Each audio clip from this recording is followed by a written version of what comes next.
to have y'all. It's a blessing to have you guys here. I love y'all. All right, for just for y'all to be like going out your way to be here chilling with me. That's fire, bro. You said ninja, bro. You're gonna make me accidentally say the word. Quit typing it in here, cause I read off your chat, and he's typing the N word, bro. I'm gonna end up saying it. I don't want to say that, bro. Quit typing it in here. God damn. I'm just playing, bro. All right, I ain't seen none of the regulars in the stream except Ricky. Yeah, I know. Bobby wasn't here today either.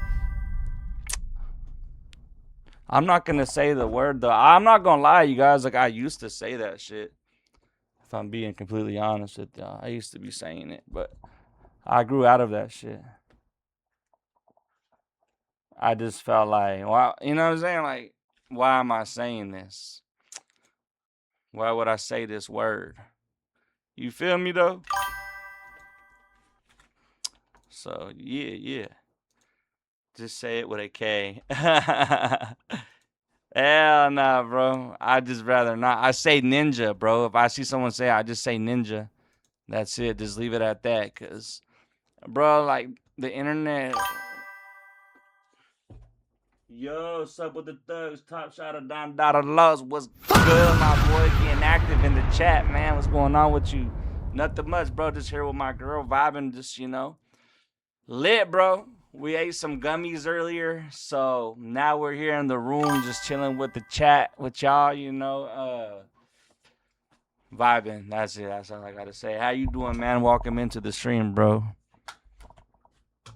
How's your night going? How is your night going? Come over here, baby. There we got Cielo. La mama. Cielo in the chat. W's in the chat for Cielo, y'all. Can we get W's in the chat for Cielo? W's in the chat for Cielo.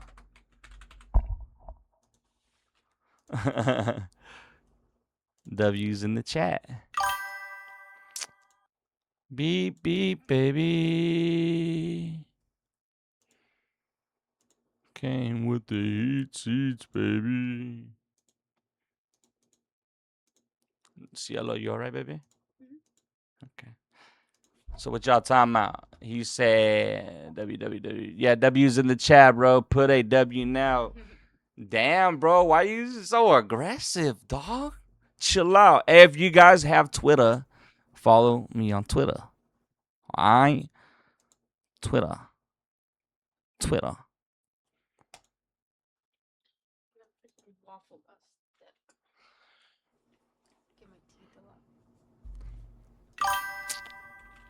If you laugh, you lose. We're gonna do a laugh, you lose since we lit. You know what I'm saying? Should we do a jinxie if you laugh, you lose? Send in. Should we do a jinxie if you laugh, you lose? Yes or no? That's where Tubby gets it from. What? The yes or no. She says, "Are we gonna leave right now? Yes or no?" She does do that. Are you gonna change me? Yes or no? She does. Shower? Yes or no? She does do that, huh? Now I know where she got it from. How is she even saying She does do it to me too. She said, "Are the girls going to friends today? Yes or no?" She gets it from me, huh? That's crazy how the kids be picking up on shit we be saying, bro. Like, what the fuck? You said it. I just enforced it. I don't like this mic. Can only hear you. All right, hold on. Hello? Yo. Does that sound better, you guys? Does it sound a lot better? Like you can hear us, like talk, man? Can y'all hear us? I need you to say something. Hi. Can you guys hear her better? I love you. I love you. I love you. I love you. To the moon. To the moon. To the moon and back. To the moon and back. Y'all hear her? Nah, this mic is better for whenever we both are right here, bro. And I was gonna put it right here earlier. Let me put it right there. Cause she does talk super low, so I'm gonna put it right there. I talk loud, bro. What do you mean the back low? She said, what?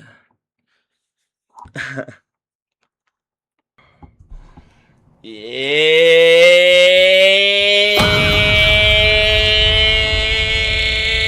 sound like a siren, huh? All right. It's just we're trying to intensify the effects of the video that we're about to watch. All right. Feel me? Do y'all hear that? I hear the fire.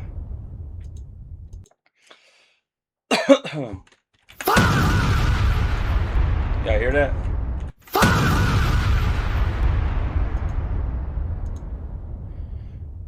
right, let's go. Speakers, input. Oh,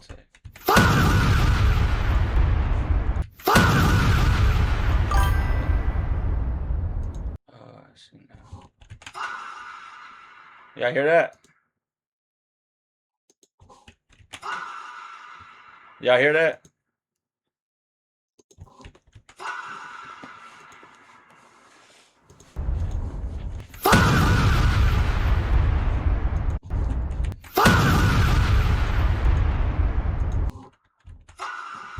All right. Yo, you can hear it loud and clear? Okay. Nah, that shit's just tweaking over here.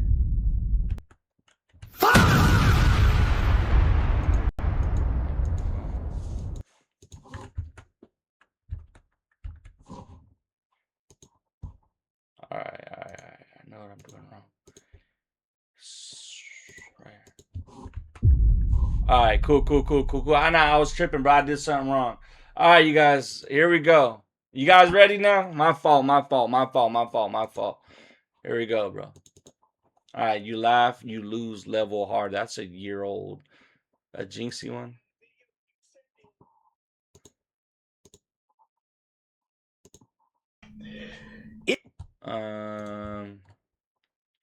Some of them don't even be funny. That's the problem.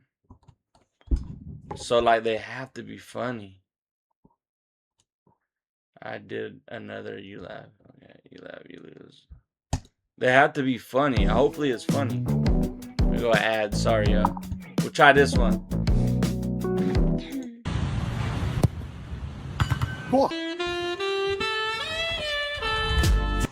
Better yet, this is gonna work the best. There we go. You can break my heart forever. She said, Sardane, this white boy, and he just got me doing anything. Am I your white boy? I'm your white boy? She says I'm her white boy. Cielo's lit, y'all. She litty. Her eyes are freaking bloodshotty right now. How you feeling? You alright? You okay? Stop. Yes, I feel okay. Alright, for sure. Continuing. What the fuck? What the fuck? Dang. Okay. Imagine quitting your job. The harsh reality of being a streamer. Job that you get paid a lot of money for and go full-time streaming and no one watches you. Hey, it takes time. I'm 3 months in, dude. Time. I quit my job for this, and I know, every time someone joins the game, takes... they leave. Or the stream, they leave. You just gotta keep at it, man. I have a viewer. Hey, welcome to the stream, man. Hey, how you doing? How's your day going? Hey, just go ahead, stick around, ask me any questions you want, answer, and he's gone. Great. Be like that. Okay, so maybe don't act like that when someone joins the stream. Why don't you not tell me how to fucking do my job? Like I said, this is my full-time job, so what? I mean, we're just trying to. I know. I have anger problems, and this is why my dog's dead. He'd be the same. Yo, yes, my brother Rainbow Man. Baby Chief, babe. I need this ribeye steak done. Baby Chief. Sure. First, you slap the ribeye steak on the grill. I want to go make a video like that. Yeah, then we're gonna slap the guy. I feel like for him it has to benefit him though. He ain't gotta just do it to anybody, huh? Like you walk in like, yo, Aki, let me get a chopped cheese. They're just gonna give you the burger and go. You know, or not the burger, but the chopped cheese and go. Fly to New York and get a chopped cheese. That's what I'm saying, bro. I want to go get a chopped cheese, but I don't know if Aki will mess with us, bro. I feel like Aki, for him to make a video with us, it had to benefit him. And I can't be mad at that, though, you know. That's how people are, bro. They got to benefit from shit. Who's falling asleep, bro? Ain't no one falling asleep over here. We vibing right now, twin. You're falling asleep, Zai. Just tell him you know Kai. I do know Kai though. Me and Kai like this, bro. I was telling people that like he asked me to go streamer university shit, but I just told him I didn't really trying to like fly out there, leave my family. You know what I'm saying? Like my family behind out here. So yeah, bro, that's kind of what happened with that shit. You're tired, bro. I told you not to be eating them things, bro. Quit eating them. Don't eat yarks. That's not good for you, bro. Stop doing that, all right? Why are you laughing? Oh my god. Oh, dude! Oh shit!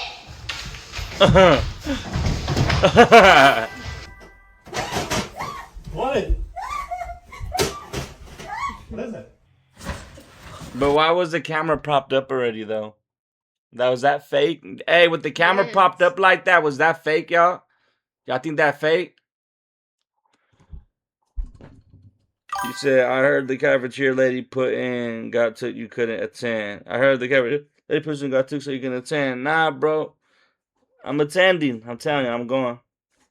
Think I'm gonna go now. I'll be there, Ricky.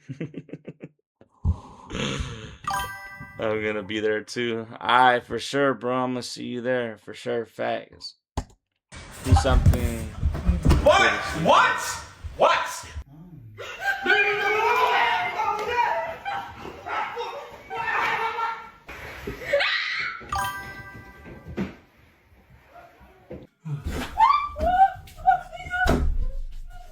What y'all little nigga?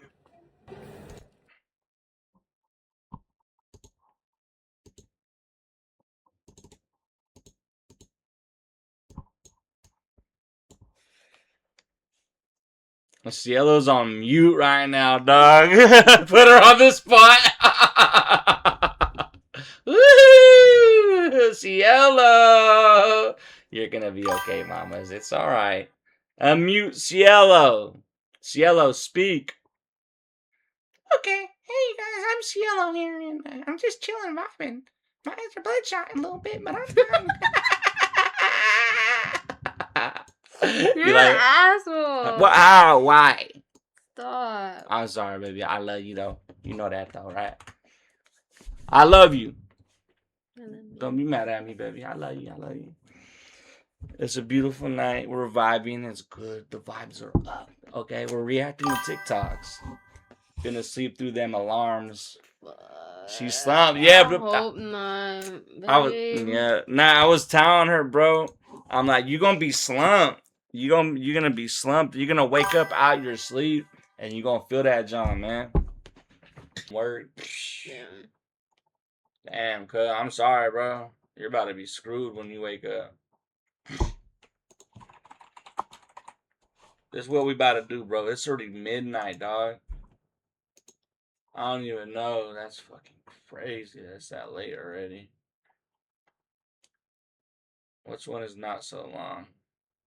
If you're tired, you can lay down. But I was gonna play like a random video.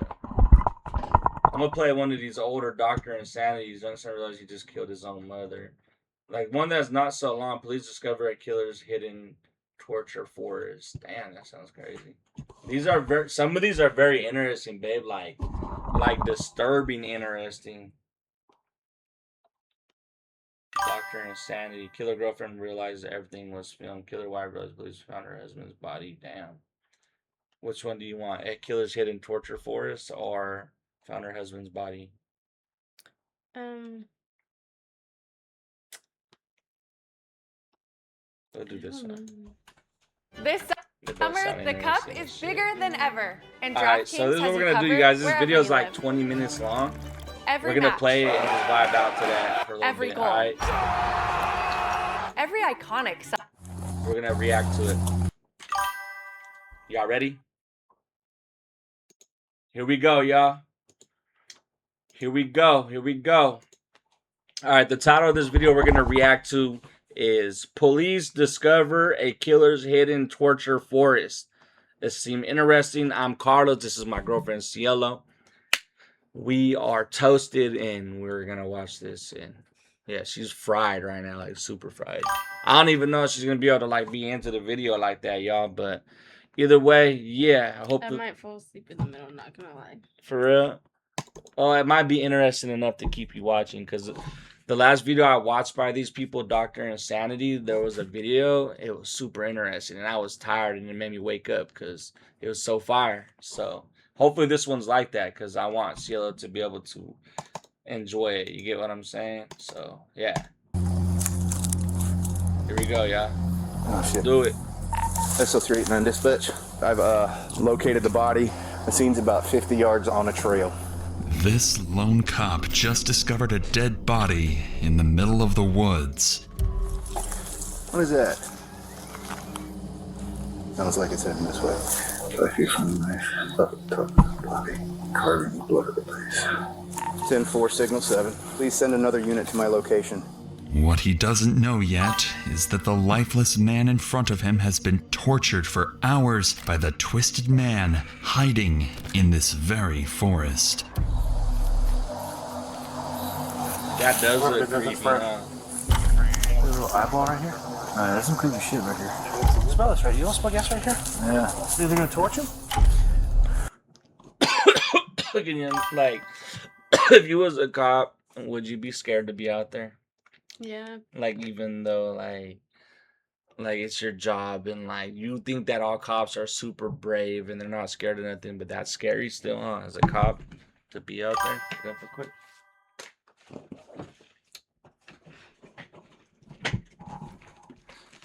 Yeah, for me, if I was a detective, like a cop that like went out there and solved these types of crimes and went out there and did these types of calls, I'm not gonna lie, bro. Like that'd be like freaky. I'd be freaked out, bro.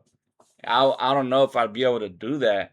And I was just saying this, I think the day before yesterday or yesterday, that like if you're a cop, right, and you go out on a call and there's like a shooter or something, like you can't just be like, no, I don't want to go. If you do, you probably could get demoted or lose your job, right? Like you have to be ready to throw your life on the line. I mean, you're not probably obligated or like to do anything, but if you turn something down, you're probably gonna lose your job. Like your pay is on the line if you decide not to go do something when you're like in the middle of duty, right? It's a trip, bro. Like jobs like being cops are like, to me, it's scary because you don't never know what you're gonna like head into when you start the day. You know, you might end up having to go stop like bank robbers or something. You get what I'm saying? Like you never know what you're gonna fight. I'm not sure what it is, but I've got movement east of my location in the woods. There's something moving around back this way. He carries 3 or 4 knives on him. He thinks he's random. You're what? I'm just like a god.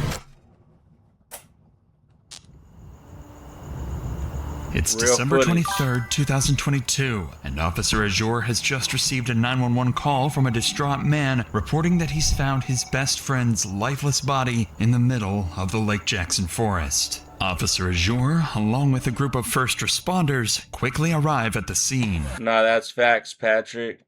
Cops, I feel like they be like letting people get away with certain things because at the end of their shift or something, they don't want to deal with the paperwork. They're going home. That's my friend, man. Okay, y'all stay right there. Here they encounter Jamie, the 911 caller, and his best friend Robert, both of whom urgently want to show the officer where their dead friend is. Considering the serious circumstances, Officer Azure decides to follow Robert into the forest despite being alone. 389, I'm 10-12 with him. Just give me a minute.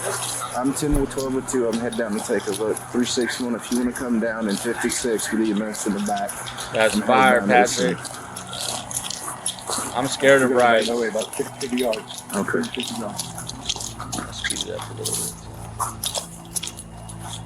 I walked over the bridge. Yeah. Knife was laying on the ground. There's no blood on it. Did you touch the knife? I did pick up the knife. Okay. Well, we're going to need to get fingerprints from you, okay? No problem. I walked by the truck, and you couldn't see James. Okay. And then Alan walked by the truck and goes, "What's that?" And he picked the truck up with his sticky in his hand, and James was laying there face down, and I dropped the knife and we left. Okay. All right. Well, we're going to need to get a very detailed statement from you, okay? Just because... I understand. Well, the thing is, I'm not accusing you of anything, but you have to be ruled out. You see what I'm saying? 100%. At this point, the officer can't yet confirm Robert's story, but with a dead body reported, he has no choice but to push deeper into the woods. However, alone with a suspicious man he's just met and a killer who could be lurking nearby, the officer knows he must proceed with extreme caution. You just hang on down right here for me, okay? Let me get up there and take a look. Which one? Right here for you. Oh shit. Okay. And then you please look in that back tent, please. All right. Where's the knife? The knife's on the left-hand side of him. Okay. There on the ground. He's got a white belt. Okay. Just hang out there for me, okay?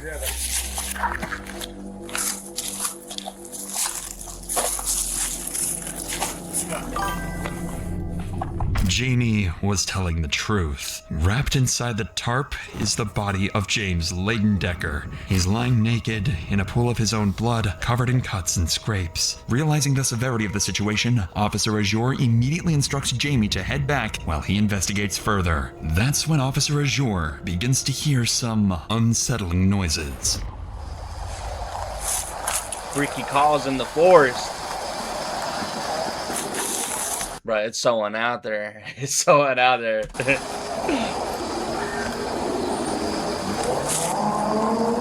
Hell nah, bro. I'm not sure if it's a person.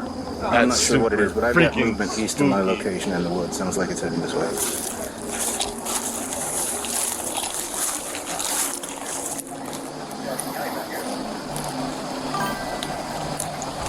Hey, LT. Fortunately for Officer Say Azure, that. backup arrived Slender just in man, time, huh? providing some relief from whatever might have been lurking in the forest.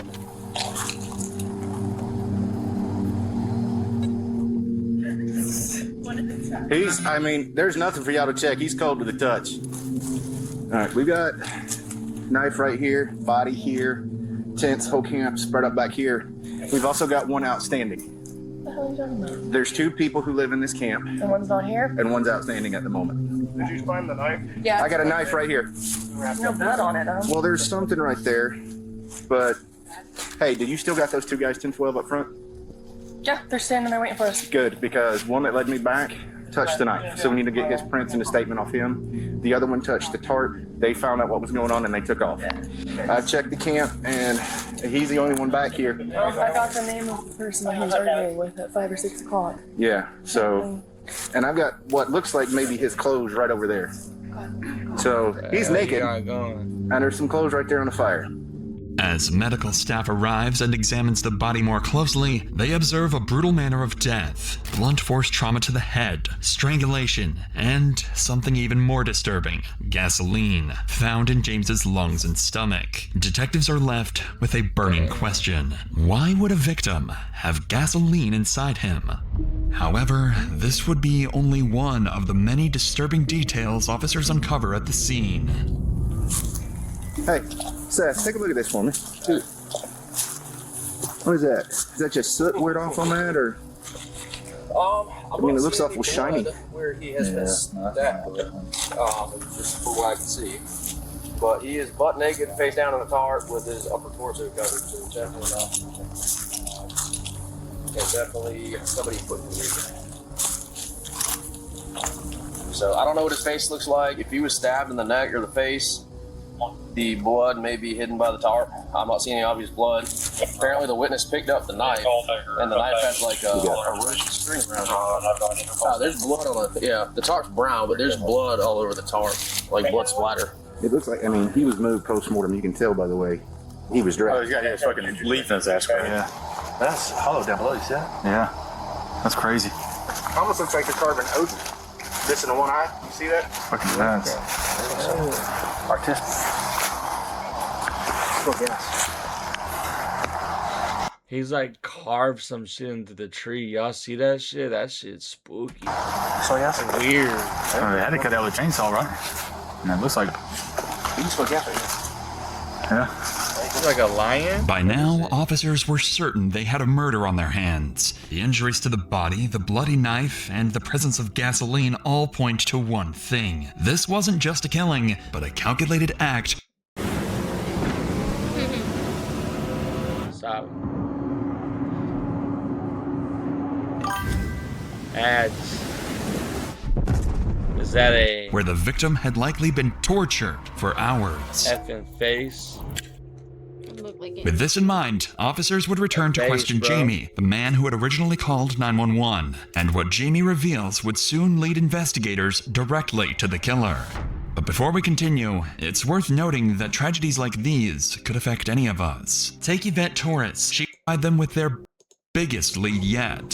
So I heard arguing and stuff, so I go through the woods, go to this camp. So you I walk back to the camp because you know how much people argue all the time about dumb shit. It's been a while now, and I haven't heard anything from James or anybody over there. So I go over there to me and my friend that's with officer now. Go over there, right? So when I get to a certain point, I see a tarp laying there beside this tree, which is never there. I And flip over inside the is tarp is I don't even know if it's James or. All right, well we're gonna get it figured out, okay? Do you know James' last name? Do you know James' last name? No, ma'am. No. I'm talking about the person who did this, because I know who it is. Dusty McDonald. They lives right up. He just got the complaint this morning. Man come down there with a hatchet, threatening, chopping shit up. Called it in, sheriff's department. They come over, they talked to him, they told him that they're gonna go over and talk to him to stay away. And James is the one who called. No, ma'am. Who called this morning? Rick. Okay. Do you know Rick Rick's is last the one name? who stays there. Okay. No, ma'am, but Rick is the one who stays there. James is a friend of everybody's, but he was staying up there with Dusty. According to Jamie, a man named Dusty McDonald had attacked another man, Rick, with a hatchet earlier that day. Police were called, but were unable to locate or confront Dusty at the time. While this incident was concerning, it wasn't enough on its own to establish Dusty as a primary suspect. Until nearly every witness interviewed pointed to him as well. Eventually, officers had gathered enough statements to justify bringing Dusty in for questioning. All they needed now was to find him. It's like a homeless murder, huh, babe?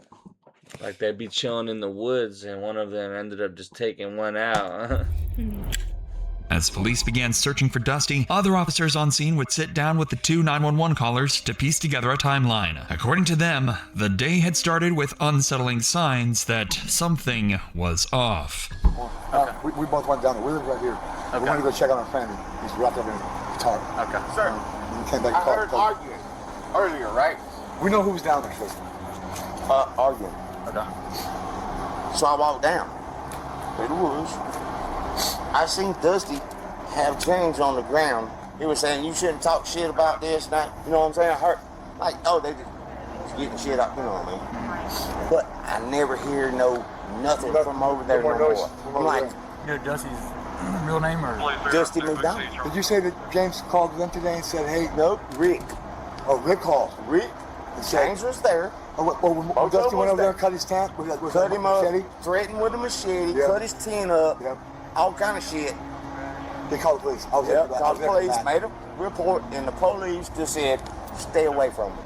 There's a tarp laying beside a tree that's never there, because I live here. And I took the stick and went. When I flipped it up, I seen legs. Based on these witness accounts, officers now have a fairly detailed picture of what likely unfolded just hours earlier. They also have a lead suspect, Dusty McDonald, a name one of the officers happened to be familiar with. I think they already brought up his name, but Dustin McCormick. Yeah, Dusty. Dusty, Yeah, supposedly general in some militia, come down there this morning with a machete and started hacking up some of the tents because he wanted to clear the area. Said he's signal 20 and off his meds. They said Dusty. They said Dusty's the one that's outstanding. Yeah, they said this guy Dusty left from over here by later in the evening. By now, it was clear Dusty had likely been involved in the murder, and with Jamie and Robert's statements in hand, police began piecing together the sequence of events leading up to the brutal killing.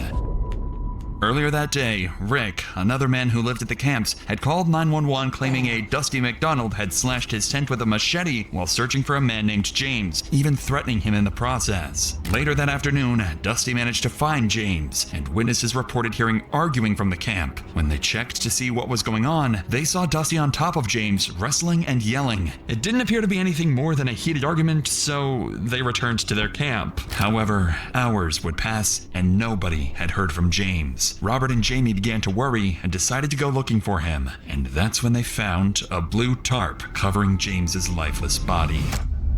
Nearly all witness accounts lined up perfectly with this timeline of events, making the next step for officers clear: arrest Dusty and bring him in for interrogation.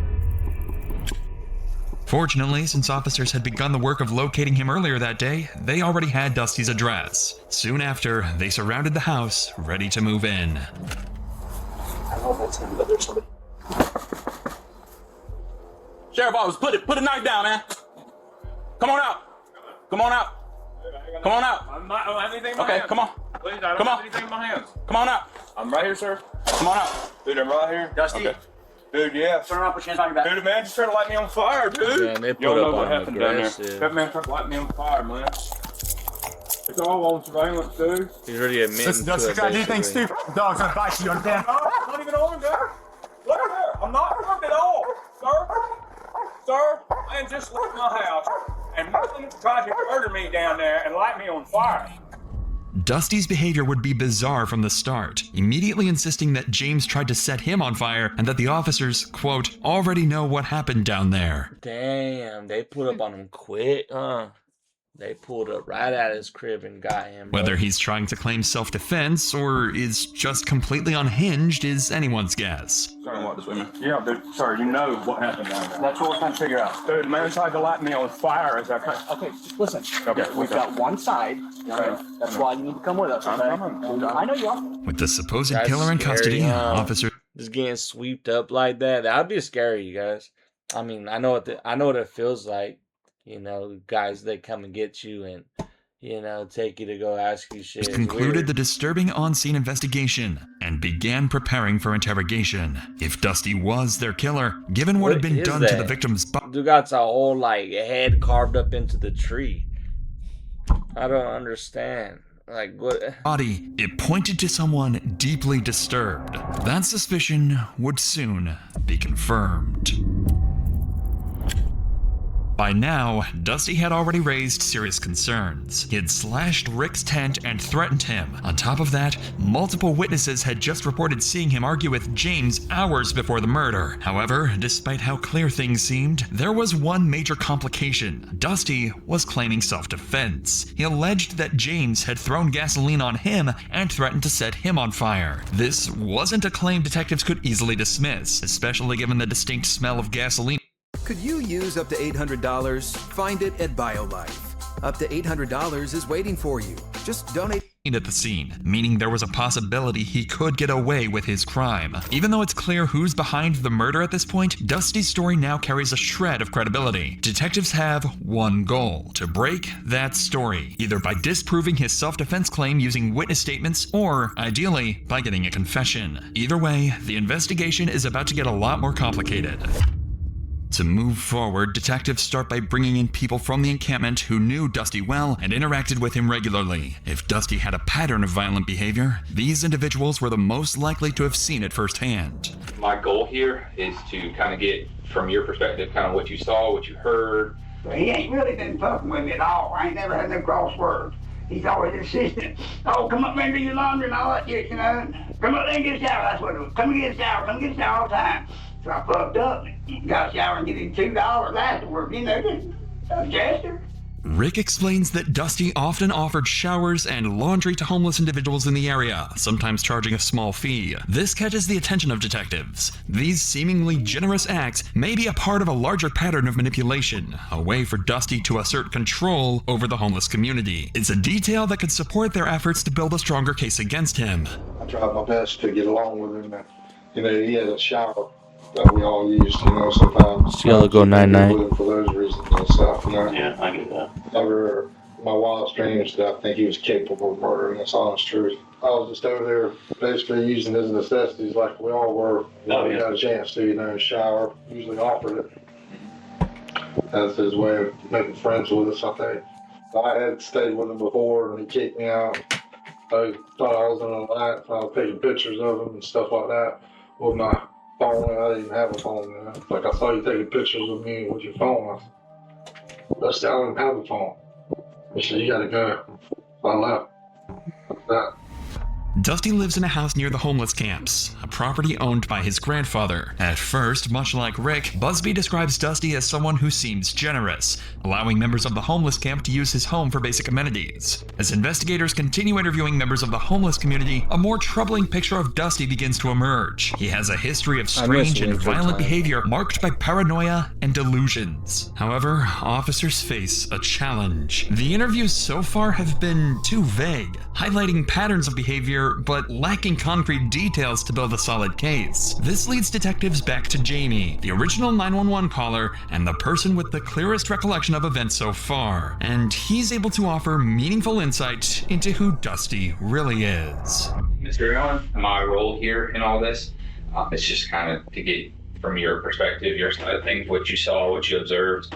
Man came to my camp last night. I used to stay up there with him.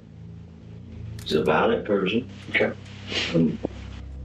His papa always wanted to let me stay there because he's the one who owns the property. The reason I don't stay there is because you don't do what he says and he gets all angry and threatens you and he just crazy shit. I said, well, What does he usually carry? he ain't got a stick this time. But he's either got a stick, a machete, or not. He carries like 3 or 4 knives on him. Machete, sticks. He's like, he thinks he's Rambo. Well, Dusty Why? You know, like, I don't understand, like, when people are like that, when they carry a bunch of, like, shanks on them and knives. Like, paranoid as shit, you know?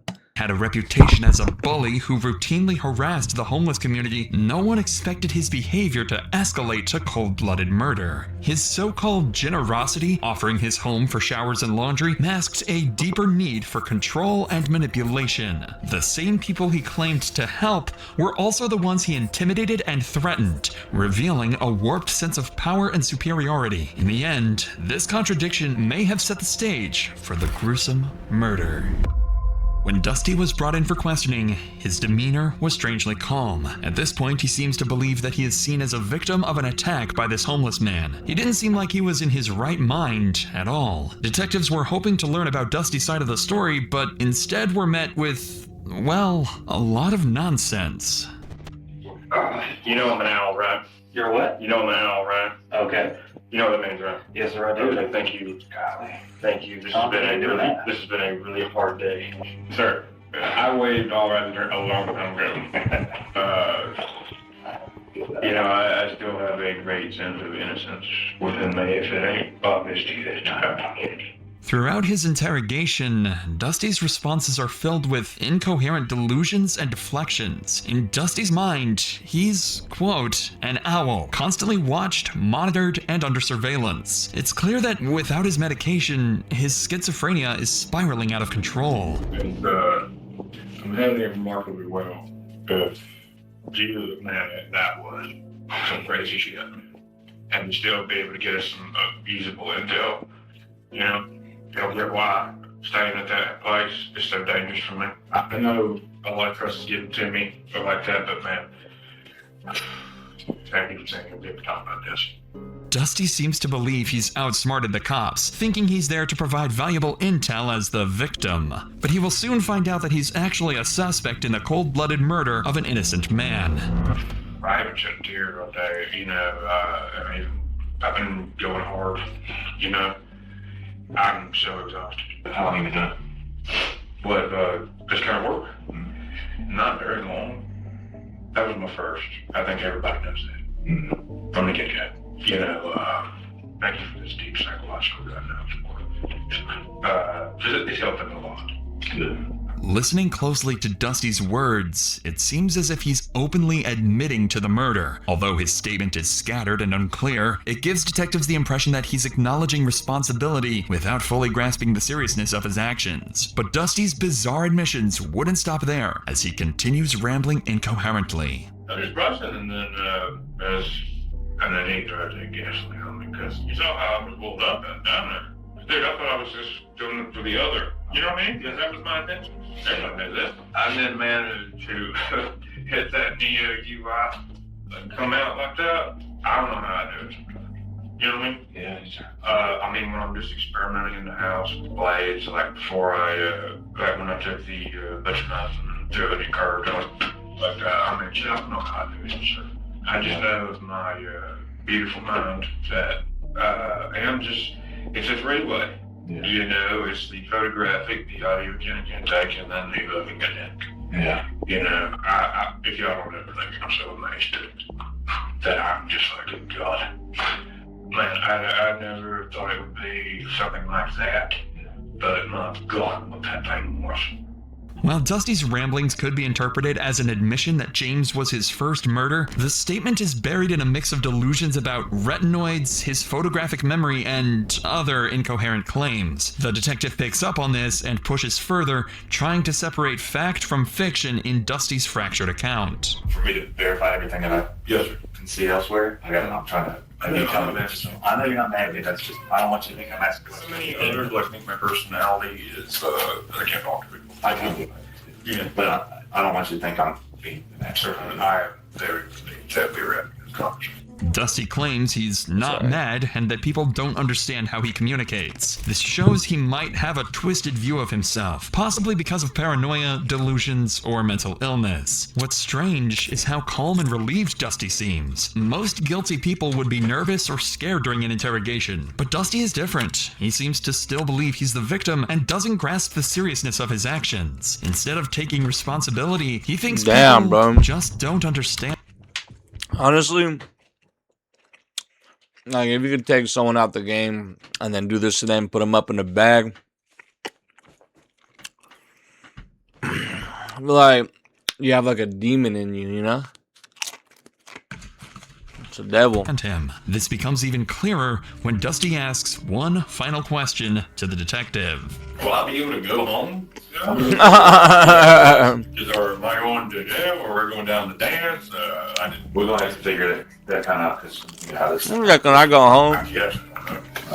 I'm going to come talk to you about it. I thought he was going home. After this bizarre exchange, the detective had heard enough to know it was time to wrap up the interrogation.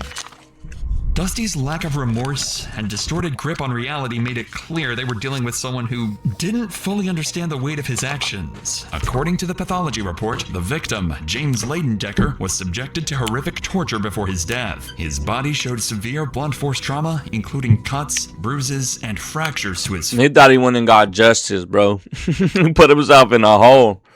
Who knows, though, the guy might have been trying to take him out and he had to do self-defense. We don't know. Face, nose, ears, and mouth. His eyes had severe bleeding, and many of his teeth were broken. The injuries also extended to his neck, with heavy bleeding in the muscles and a broken hyoid bone, suggesting he had been strangled. His torso displayed several broken ribs, and internal bleeding was found in his chest and abdomen.